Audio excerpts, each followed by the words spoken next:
What is up, everybody?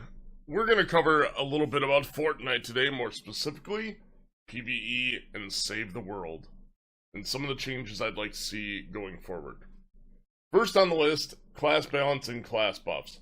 I will cover this way more in detail on some of my other ideas, but we're going to cover some of the broad strokes of this one.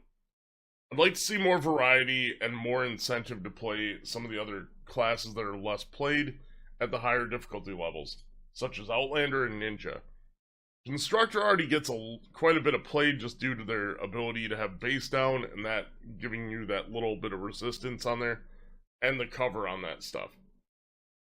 Now Ninja, I feel, needs a little bit of love in the damage department, just for even some of the highest end ones for crowd control and such as Dimmock.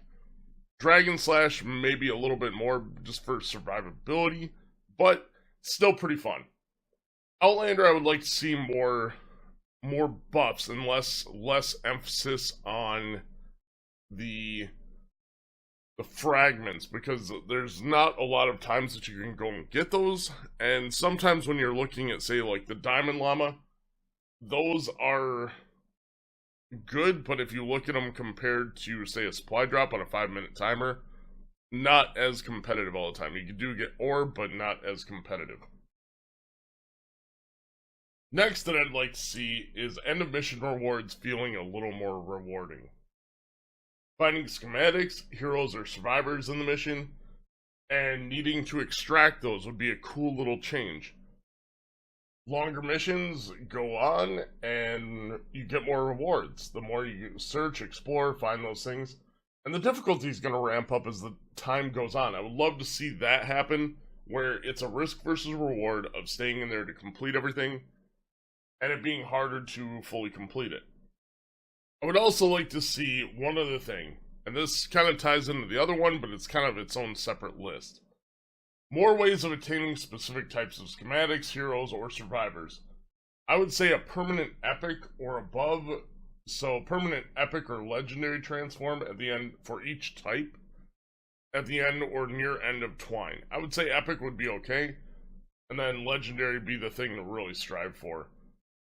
With Survive the Storm, this would now have more emphasis on grinding out those tickets to get more things to put into the blender, and I think that would be a way of fitting it in without having to change over the whole loot dynamic in the game.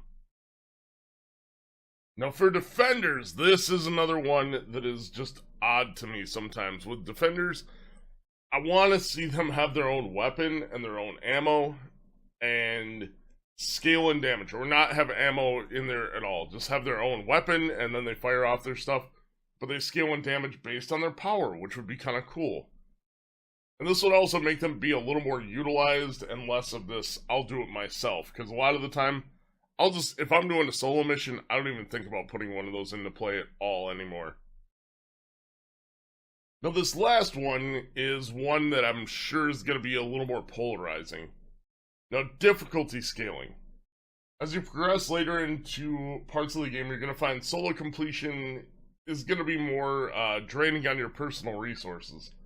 Rightfully so, because you're the only person in there.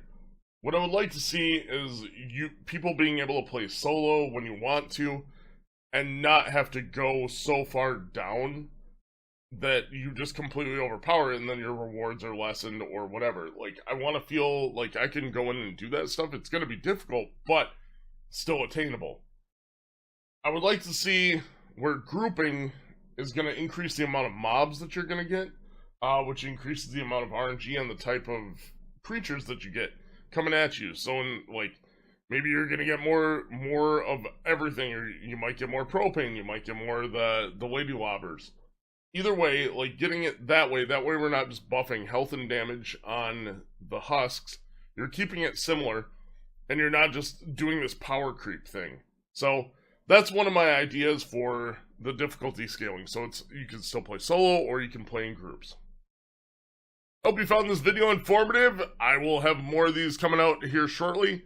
But yeah, if you liked it, hit that like button, subscribe, or, drop a comment down below if you want to have a little bit more of a discussion about that stuff. Also, you can find me live on Twitch most of the days, playing all the things. But yeah, if you ever want to have a game discussion with me there, or in Discord, we're there. So take care. We'll see you next time. Bye-bye.